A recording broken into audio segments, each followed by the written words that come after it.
நான் எங்களுடன் ஸ்டாலின்ல அப்ளை பண்ணி நான் வந்து அதுக்கான நோட்ஸ் வாங்கியிருக்கேன் சார். நான் நீங்க ஆஃபீஸ்ல இருந்து தான் வந்து எனக்கு வந்து வெரிஃபிகேஷன்லாம் பண்ணிட்டு போயிருக்காங்க அப்படின்னு சொன்னேன். எந்த வித ரெஸ்பான்ஸும் எனக்கு இங்க கொடுக்க மாட்டேன்றாங்க. ஏன் சார் கடையை அடிச்சு நொறுக்கணும்?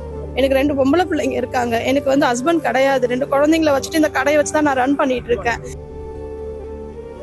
உங்களுடன் ஸ்டாலின் திட்டத்தின் மூலம் கொடுக்கப்பட்ட கடைகளை எல்லாவற்றையும் அடித்து நொறுக்கியுள்ளது அப்பா ஸ்டாலின் அரசு. சென்னையில் KK நகர் பகுதியில் தள்ளுவண்டி வைத்து நடத்தி வந்த பெண் ஒருவரின் கடையை முறையற்ற கடை என்று சொல்லி அடித்து உடைத்திருக்கிறார்கள் சென்னை மாநகராட்சியை சேர்ந்த அதிகாரிகள். இப்படிப்பட்ட கொடுங்கோல் ஆட்சி தொடர வேண்டுமா?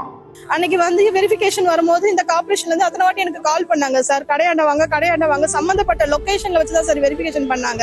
இந்த கடை அங்க வைக்க ரூல்ஸ் இல்லைன்னு சொன்னாங்கன்னா அன்னைக்கு வெரிஃபிகேஷன் பண்ணும்போதே சொல்லிருக்கலாம்ல சார், இந்த கடை அங்க வைக்க எனக்கு ரூல்ஸ் கிடையாது, உங்களுக்கு நீங்க கடையை எடுங்க அப்படின்னு சொன்னா நான் எடுத்திருப்பேன்ல சார்.